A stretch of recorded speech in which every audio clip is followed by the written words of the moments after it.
So I don't usually start my show going so deep and somewhat mystical, but with your permission, folks, I will on this episode.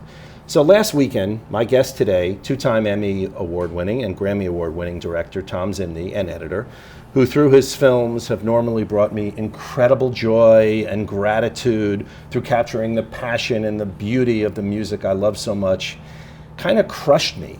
But he crushed me with honesty, artistry, and brought me to emotional places I never knew existed with his two latest masterpieces, Western Stars, which he co-directed with Bruce Springsteen, and The Gift, The Journey of Johnny Cash, which will be out exclusively on YouTube on November 11th. So without giving out any spoilers, there's just two particular moments that I kind of can't stop thinking about. In Western Stars, when Bruce sings the final song on the record, Moonlight Motel, a song when I first turned on the album, honestly, I liked it, but I didn't give much thought to it. But when Thom made this haunting live version of this song come alive in that incredible barn with ghostly-like echoes, I thought about how fleeting life really is. And then, watching The Gift and hearing Johnny Cash towards the end of his journey with some of the most beautiful footage in the film as a backdrop, saying that life is human spirit, more than the godly spirit that's fighting for survival, and in the end, it's all fleeting. Yeah, that was pretty something. All right, I know that's pretty deep for a show called Financially Speaking, but man, Thom, you managed to take two legendary poets, musicians, and show us mortal folk what really matters. And I just want to start the show and just say thank you for that. Well, first, thank you for inviting me on to this show. I've enjoyed for years your observations, either from social media or just our dialogue running into each other at shows. It's great to be here, and I really enjoy hearing your thoughts on both films, Western Stars and Johnny Cash, The Gift. They were these great gifts, forgive the pun, but as an experience, it was an amazing moment to listen to Johnny Cash and work with unreleased recordings and take in his deepest thoughts, and then simultaneously, start a project with Bruce where he explored a lot of his writing of Western Stars, and the themes in many ways that he talked about were a continuation of the book and the Broadway show. Mm-hmm. So it's been a really unique time in my journey as a filmmaker because I've had these two big projects happen simultaneously, and you can't help but reflect on your own life when you work with these guys. Oh, absolutely. So, as I've said many times, it seems like there never was a Garden of Eden, more like a Garden State Parkway, and that every cool story somehow seems to start in New Jersey. And maybe I'm a little biased, but for you, Thom, it was Point Pleasant, a Jersey Shore favorite. Tell us a little bit about your childhood, maybe any hints at a young age that you'd want to be a filmmaker? I think when I look back, this music of Bruce especially was in my DNA. I grew up in a space of Point Pleasant, New Jersey, where the music that he was writing and talking about and the characters that he was referencing in albums like Darkness were all part of my existence. So it's a big part of my life, and it's a dream come true to be able to work with him and John. Mm-hmm. I had spent a lot of time in my childhood really looking at those lyrics and also being very interested in film and photography. And one of the first things I ever made was my own Born in the USA video. Really? In Point Pleasant. And that was the beginning of my interest in trying to capture the power of Bruce's writing visually. Was that the first record that really hit you of his? Now, the very first record that I connected to with Bruce was Darkness on the Edge of Town. And my brother came home from college, and I remember the font, I remember the lyrics, and I remember looking around my house in New Jersey and seeing my father, who was a construction worker, and realizing that this music was so close to my own experience. And what did your folks do? My father was a union carpenter, and my mom worked at a legal firm, and wow, and for the county at different points. So it was a lower middle class, by the shore existence that was really important to me to take in Bruce's music because he was bringing in details of the Jersey Shore life, but also with Darkness, I was really connecting deeply with some of the frustrations I saw my own father have, and just some of the questions that I was just starting to ponder as an adolescent. And this idea of Badlands and Promised Land, really, the ideas in there really triggered me to want to be an artist and also pursue a life that was different than my father's. Mm-hmm. And I felt that theme was in the record, so I connected very deeply to it.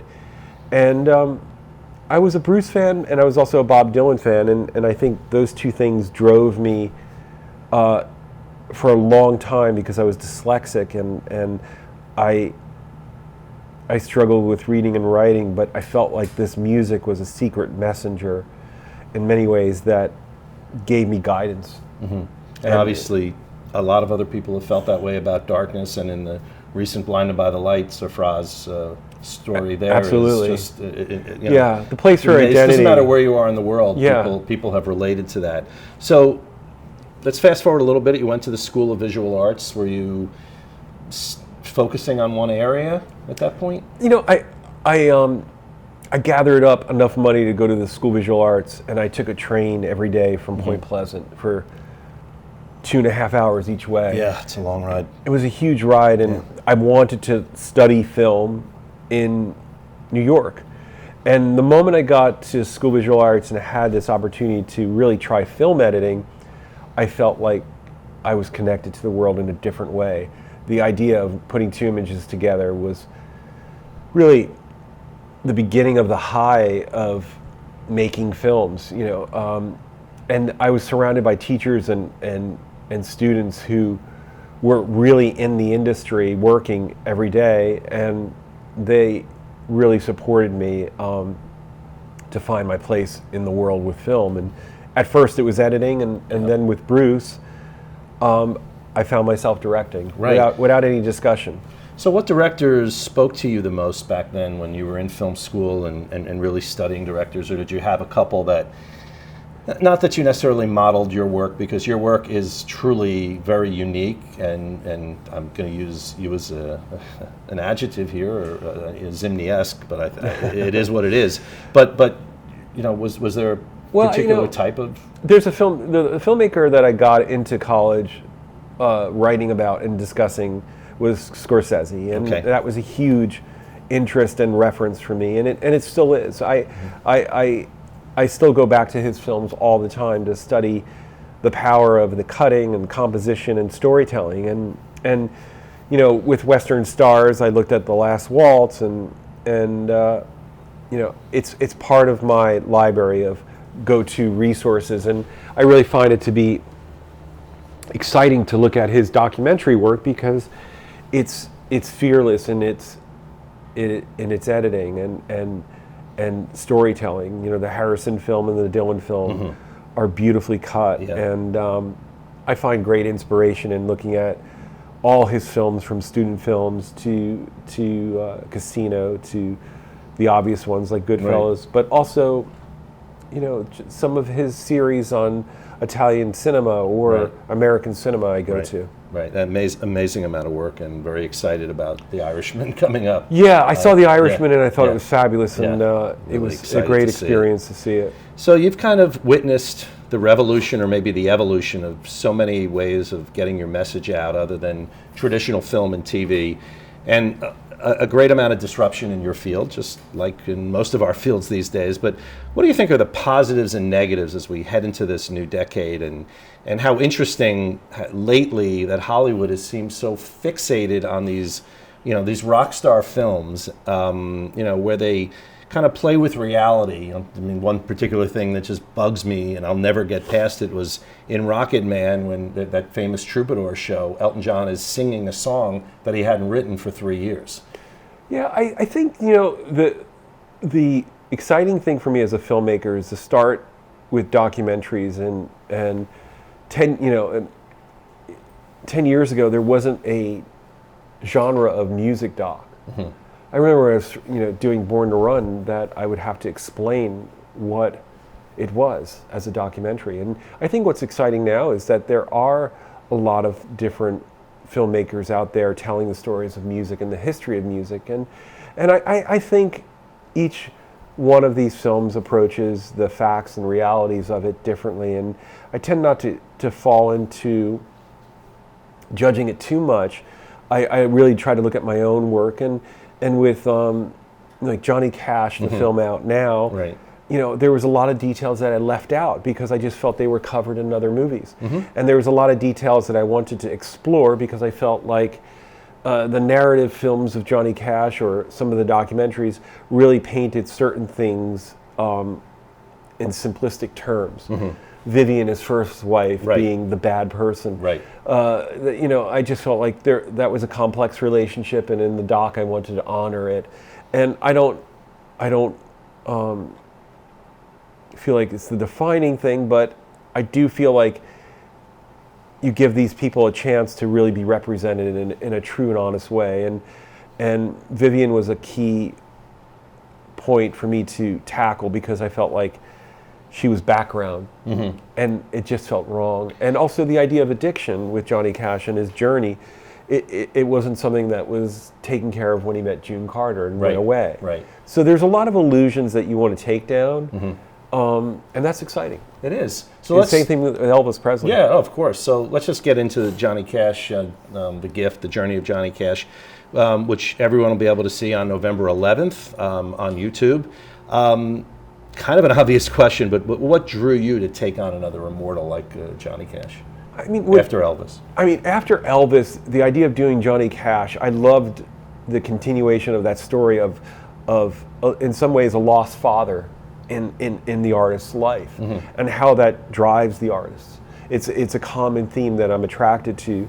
And when I look at the work of Springsteen on Broadway, it's in there. And Right. when I look at the work of Elvis, it's in there with Elvis's father going to prison and Elvis himself becoming the father figure in many ways. Johnny Cash had the same complexities with the father-son relationship. So that's an immediate interest to me.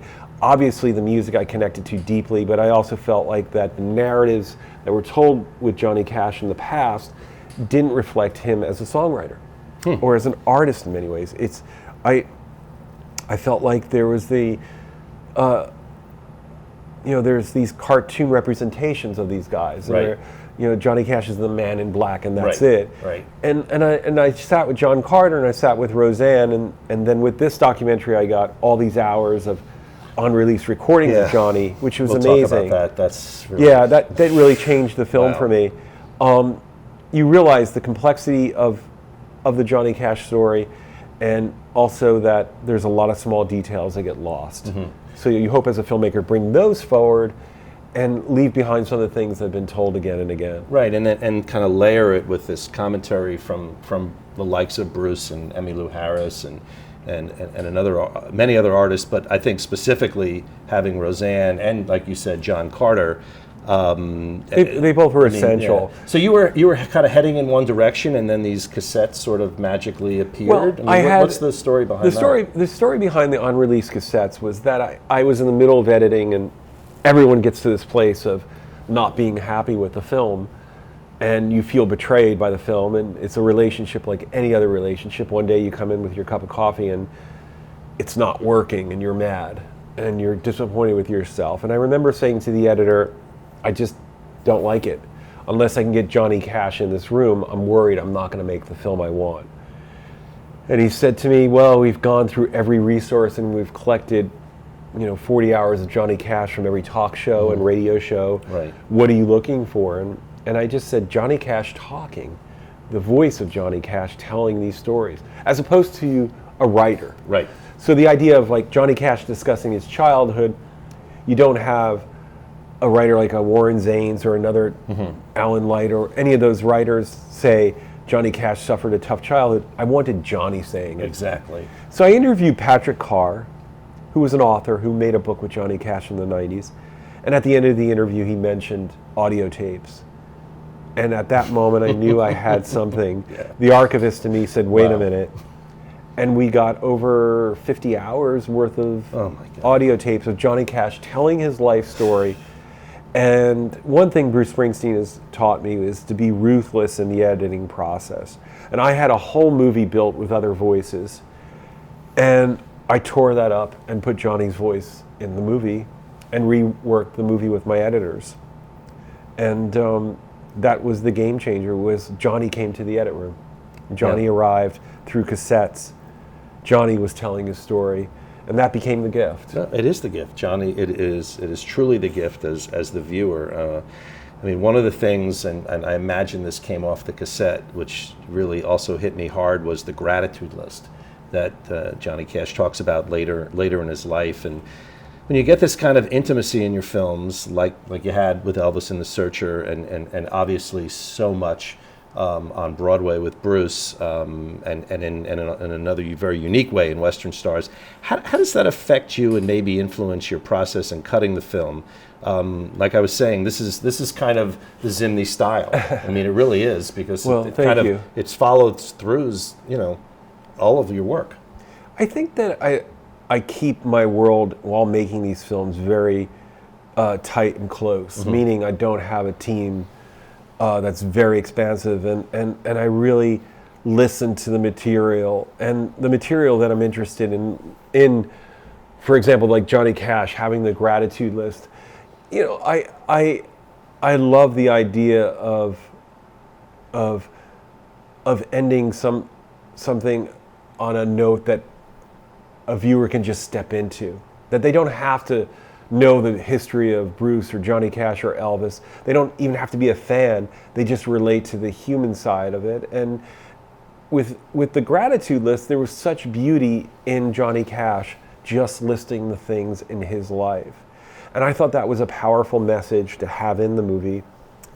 And in many ways, it said everything about Johnny Cash, but it said nothing of the pop star. It's it was the most human reflection I could find of this man's journey that I was trying to tell in the film. So it just made total sense to stay, and I always go towards that zone. I'm interested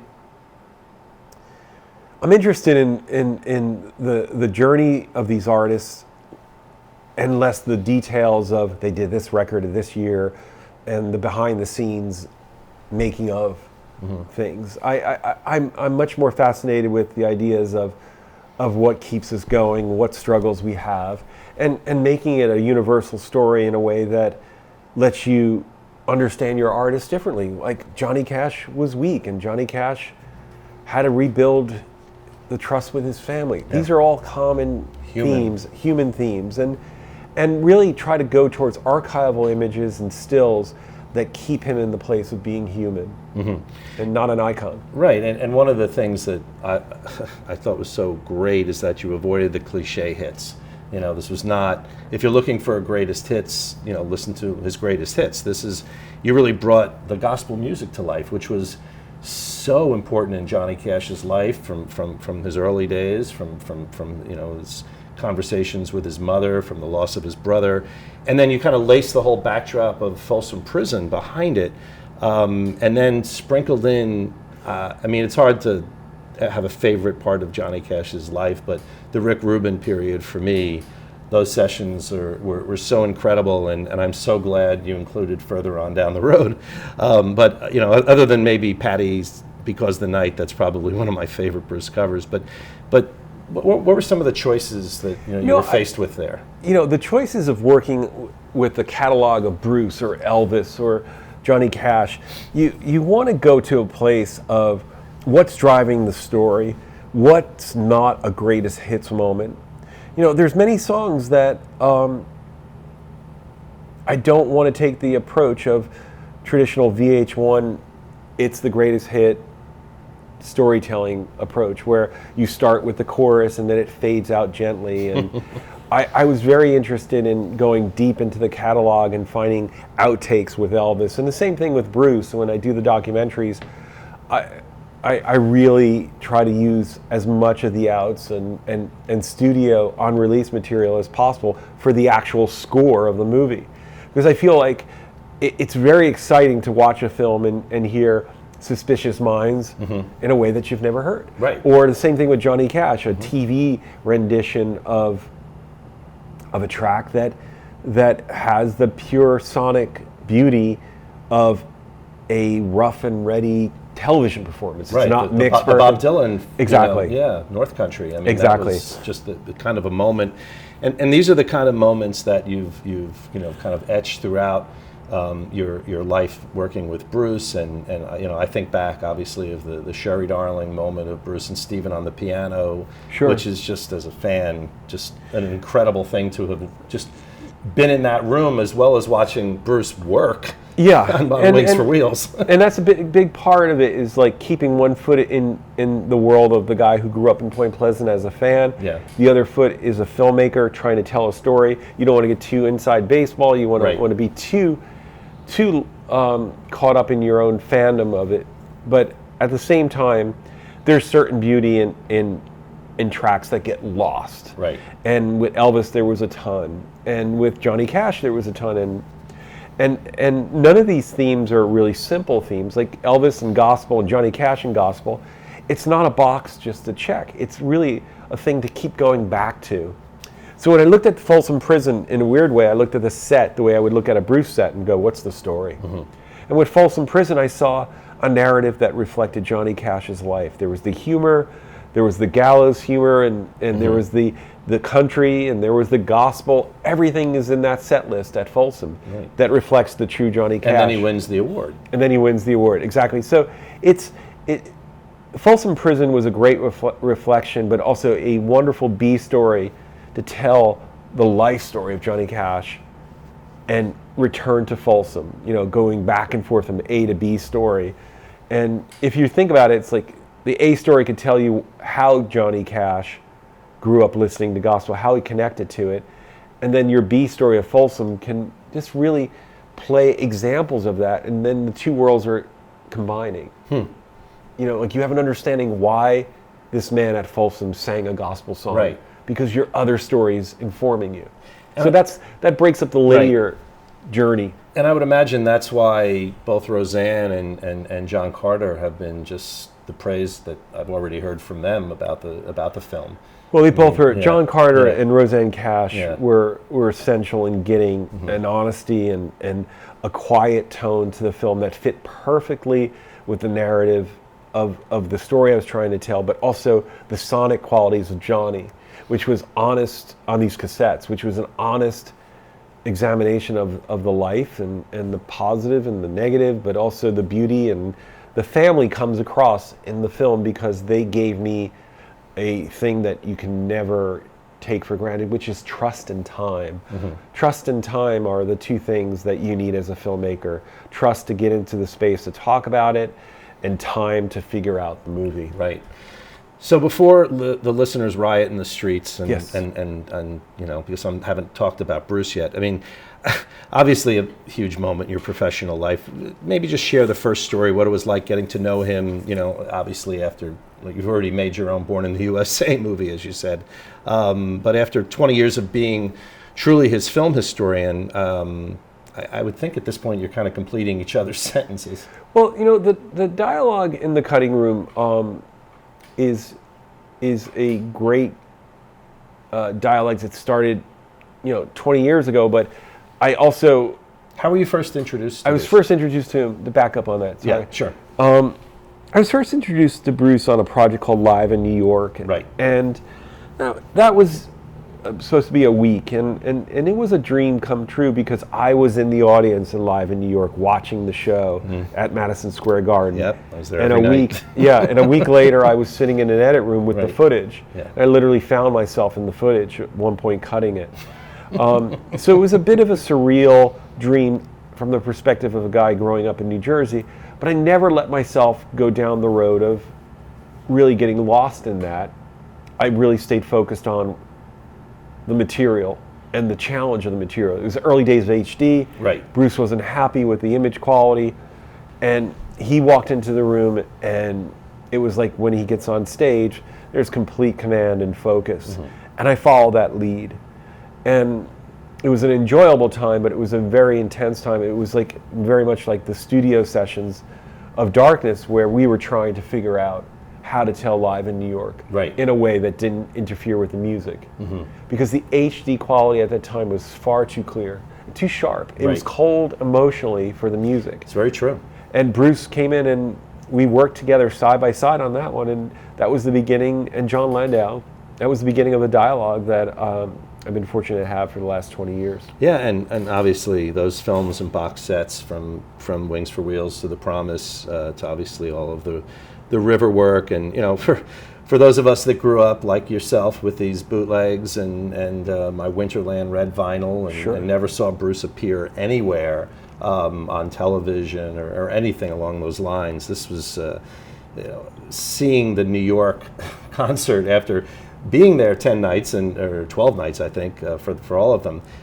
But there was just nothing like watching that and having the ability to just see over and over again. Land of Hope of Dreams for me is that, because that to me was so unique. It was an amazing tour, and with reflection, I went 6 times before I start working with Bruce. So I even wish I went more. You realize now the power and the beauty of that tour, and some of the people that are gone that we miss miss so much. And I keep in my edit room up on the wall over there one of my early bootlegs, and Winterland was a huge reference for me, and I never forget that side of loving the music that much, that it was a secret messenger, these bootlegs and vinyl records, and finding them was a huge task, and collecting the cassettes, but also stumbling on something of a concert that I would take in a way that it changed my life, and I think of Live in New York that way, where I was suddenly in the space that I couldn't even let myself dream about as an adolescent, and now working and collaborating with Bruce on Western Stars, it's the same thing where it's a dream come true. I just really always start from ground zero, whatever the next project may be. And right now we're at a space of there is no next project, but I hope to be part of the journey. And after 20 years, I don't take anything for granted, and I just go back to work and try to enjoy these chapters, whether they're Springsteen on Broadway or each one you carry with your life. And each one has a unique challenge. Obviously, the Springsteen on Broadway, as we all know, kind of started at the White House, really, when Bruce started telling his stories. Yeah. But I understand early on you saw the rehearsals at Monmouth, I think. Yeah, John Landau was really, really important to me on that film, Springsteen on Broadway. He really gave me access to a lot of the conversations he was having with Bruce, but also the early rehearsals, and talked to me about the Obama show, and I watched it, and it was an amazing document to see, and he was also really part of the cutting room with me a lot more than Western Stars. So, I think back on the beauty of Springsteen on Broadway is that we just took some new chances, and John was essential in that journey. One of the things that was just such a wise decision, obviously, having seen the Bruce on Broadway, Springsteen on Broadway a couple of times, is that you weren't showing the crowd. And I think that, to me, was just such genius, because I think it made the viewer, especially those that were fortunate to see the show, it wasn't like I had the best seat in the house. Now I kind of felt like I was the house. I mean, I was on stage.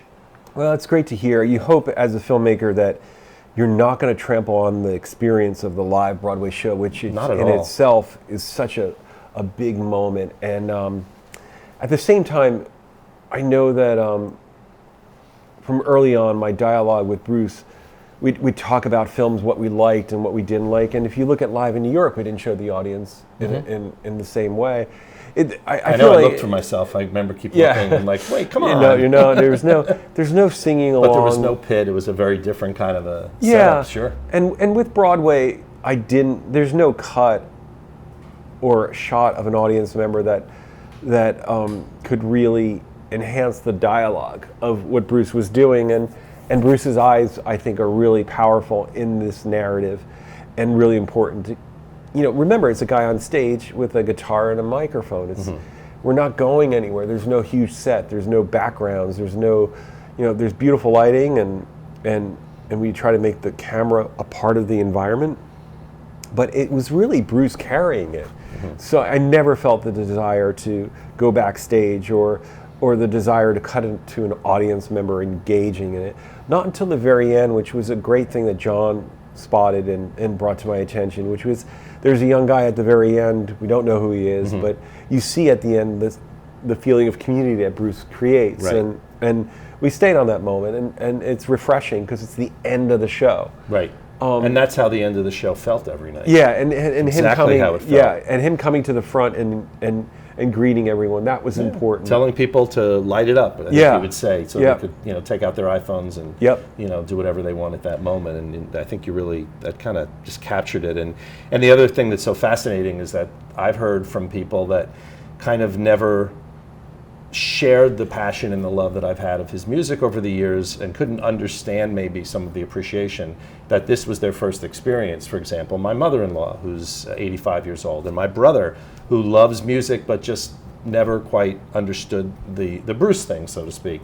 And my brother called me after watching Springsteen on Netflix and said, I get it. I get it now. I really do.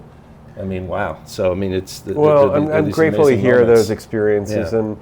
And if you can be in that space of being a small part of the journey of the music and then someone connecting to it, it's a great thing. And I think like the gratitude list of Johnny Cash is an important thing for me to return to, which is, I have tremendous gratitude for the past 20 years and the experiences I had and working on these films, you have to step into your own life. You have to look at your own decisions. Watching Western Stars, it opens up a dialogue, internal dialogue, where you have to think about your choices. Right, and it's almost like I sense you're probably a bit of a history buff, because throughout all of these movies, whether it's The Gift, The Searcher, and even Western Stars, you're weaving in all of the issues of the day that the singers were facing, whether it was civil rights, drugs, FDA, everything that managed to tell the story, and then all of a sudden you've got the John Wayne moments in Western Stars. And, I love to represent the world that is in Bruce's music, especially, which is not one single location, and the beauty of faces and all different races and men, women, children, and I find all that in the music. And with the documentaries like Elvis, I was quite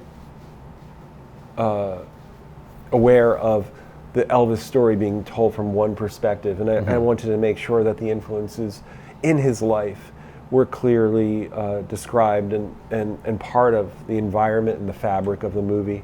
I think race and the politics of the time and also delving into some of the fears of the time are really important to understand the music. Oh, very much so. Speaking of Western Stars, if you have not had a chance, run, do not walk, and see this beautiful film. It really evokes the American West, the beautiful archival footage, the barn concert, which apparently shot it twice, 2 nights? Two nights, yeah. And the concept of Bruce's poetic narration, I mean, was just heartbreaking.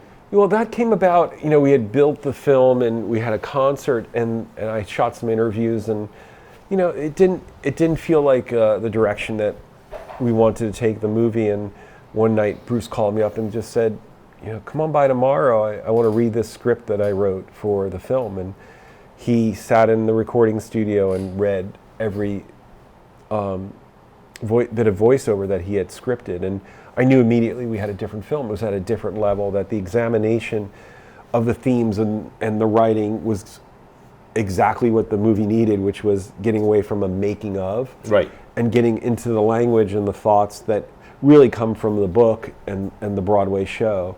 That dialogue continued in this genre of filmmaking. Yeah, and it's just, it changes everything. And as I said earlier, First of all, I can't wait for the release of the live album of the movie because sonically is incredible. Sonically is just every one of those songs. Yeah, the barn captured that band in this amazing way, and Ron and Bob Clearmountain's mixes are just amazing. As a filmmaker, I have to just acknowledge, like my cinematographer Joe DeSalvo captured the imagery fantastic, and Jeff Rabbits with the lighting and the details he brings. My good buddy Kevin Buell, I couldn't make a film without him. Kevin is my spiritual advisor and good friend of 20 years. Sure. But the sonic qualities that Bob Clearmountain got on the soundtrack and the mix itself was an amazing thing to have. And I mixed it at Warner's with Bruce, with Kevin O'Connor, and that was an amazing thing because he brought us to a mixing stage that was Atmos, and this film has to be seen on a theater screen, and with this sound, it works that way. So, and collaborating with Bruce, you said you did a little bit of that in the past, but obviously you were co-directors on this film. Yeah, this one especially. Very hands-on. Yeah, and we sat side by side, and I sat in his studio and built my little makeshift edit room right next outside his door, and I could hear him scoring and playing the guitar in the edit room and talking to me about edits. It was a great collaboration that way, and something that I couldn't dream up that I'd sit in the room with Bruce and we'd make a movie. Amazing. Thom, I can't thank you enough for your time, your generosity today. The Gift, The Journey of Johnny Cash, which is a YouTube original film, will be available for streaming everywhere on the planet November 11th, and also includes a beautiful original composition, by the way, written and performed by Pearl Jam guitarist Mike McCready. Yeah, Mike McCready is my hero, my friend, my composer. I hope for every movie that I work on, he's the best. He brought such an amazing sonic landscape to both Elvis Presley, The Searcher, and Johnny Cash, The Gift. Mike brings the movie to a whole other level, and in many ways reminds me of Bruce with his focus and dedication in getting a sound, and his details in the studio are just, he really is essential to me in making these movies at this point. So this has been a very busy couple of years, and obviously we have a tour to look forward to in 2020 that will keep a lot of us busy, but I'm sure you'll be busy too. I have nothing officially that I'm on, but it's always it's good to be in this place of celebrating Western stars, and then when the phone rings, if it does, I hope the film gods are there with me, and I have my eyes open and my bootleg memories available, and carry on. Well, we look forward to it. Thanks again to Thomas ZIMNY for appearing on my podcast. Don't miss The Gift on YouTube, Western Stars, at a theater near you. Special thanks to Adrian Gerard for all of your help making this happen. Barbara Orion for help engineering today. Alex Ehrlich's done a little filming for us, and of course, the folks at Resonate who do tremendous editing on this podcast. That's all for this week, and remember, when it comes to saving for important things in life, like, let's say, an E Street Band tour next year, pay yourself first. Mitch Slater, have a great week. Thank you.